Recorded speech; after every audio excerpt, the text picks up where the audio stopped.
তো দেখুন বন্ধুরা, আজকে আমরা দেখবো অ্যাটেন্ডেন্স শিট কিভাবে সপ্তাহে সপ্তাহে হাজিরা শিটের উপর টিক মার্ক করবে আর ক্লোজলি জিরো। আজকে আমরা এই ফর্মেটটা এবং যে ফাংশনটার নাম হচ্ছে, যে ফাংশন দিয়ে কাজ করবো সেই ফাংশনের নাম হচ্ছে কাউন্ট ইফ ফাংশন দিয়ে। তো দেখতে পাচ্ছেন আমার স্ক্রিনে আমি একটি ফরম্যাট তৈরি করে রেখেছি। হয়তো নতুন করে তৈরি করতে গেলে একটু প্রয়োজন আছে, সময়টা একটু বেশি খাবে। তো যাই হোক, আমি যেহেতু কাউন্ট ফাংশন দিয়ে কাজ করবো, তাহলে কাউন্ট ইফ দিয়ে তাহলে আমি শুরু থেকেই যাচ্ছি। তো ধরেন আমার একটা প্রতিষ্ঠান আছে, প্রতিষ্ঠানের অ্যাটেন্ডেন্স শিটটা আমাকে তৈরি করতে দিয়েছে। তো তৈরি করার জন্য আমাকে আর্টিকেল নেম আছে, নেম, তারপর সপ্তাহের নাম, মান মান দেওয়া, তারপরে হলো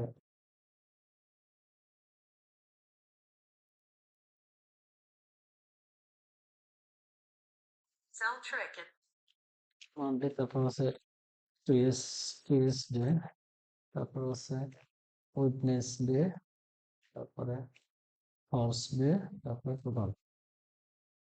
তো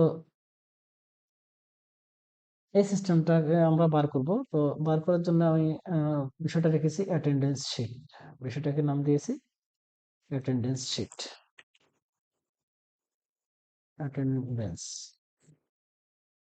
শিট।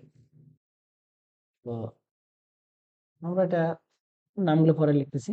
তো এখন যে ক্রাইটেরিয়াটা দিয়ে কাজ করবো সেই ক্রাইটেরিয়াটাকে আমি সিলেক্ট করে নিলাম। আর ক্রাইটেরিয়া রেঞ্জ আমার হয়তো আর 2000 নাম, 3000 নাম, 4000 নাম হইতে পারে, কোনো সমস্যা নেই।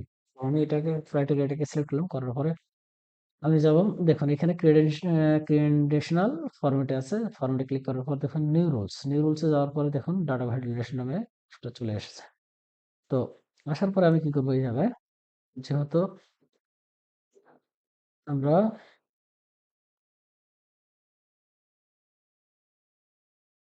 ফর্মুলাকে দেবো, আইকন সেট করে দিলাম। দেওয়ার পরে ফর্মুলা স্টাইলে আইকন সেট, তারপর আমি এখান থেকে টু কালার্সকে চুজ করলাম। করার পরে শো অনলি, আইকন অনলি দেওয়ার পরে এখানে আবার কি করতে হবে, নাম্বারটাকে নাম্বার করে দিব, আবার এটাকেও নাম্বার করে দেবো।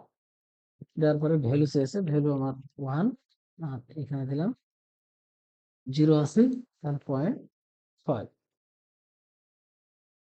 দেওয়ার পরে টোটালটাকে দেবো। টোটালটাকে যাওয়ার পরে ইকুয়াল কাউন্ট, যেহেতু কাউন্ট কাউন্ট দিয়ে আমরা কাজ করব, কাউন্ট ইফে গেলাম। যাওয়ার পরে আমরা পুরো এই ডেটাটাকে সিলেক্ট করলাম। করার পরে আবার কমা 1, যেহেতু আমাদের ভ্যালু 1 দিলাম। আমি এখানে নাম লিখবো মাহফুজ 1 2 0 0। দেখুন আমার একদিন ইয়ে আছে, অ্যাবসেন্ট আছে, তো ওই জন্য 1 দিয়ে দিল। তারপর দিলাম আমি তুহিন 0 0, সরি আমার এখানে ফরম্যাটের সমস্যা হয়েছে। তো আমি এটাকে আবার করব, এই 0টাকে ধরে আমি ড্রাগ করে দিলাম যে পর্যন্ত আমার ক্রাইটেরিয়াকে রেঞ্জ করে দেওয়া আছে। সবগুলোতে 0 হয়ে গেল। এখন দেখুন মাহফুজ 4 দিনে আছে, তারপর দিলাম তুহিন 0 0 1 2। দেখুন তো এখানে 4 দিয়ে 6 দিন। তারপরে আবার এখানে আছে মনির 1। হ্যাঁ, যেহেতু আমাদের ভ্যালু, এই ভ্যালুটাকে অ্যাটেন্ডেন্স কত দিনের মধ্যে আছে সেটাকে আমরা ধরে নেব। 0.000, দেখুন এখানে 0, তার মানে একদিনও তার ইয়ে নেই। এখন যদি আমি এখানে 1 করি, তো দেখুন এখানে চলে আসলো। তো ধন্যবাদ সবাইকে। ভিডিওটি ভালো লাগলে সবাই শেয়ার করে দেবেন।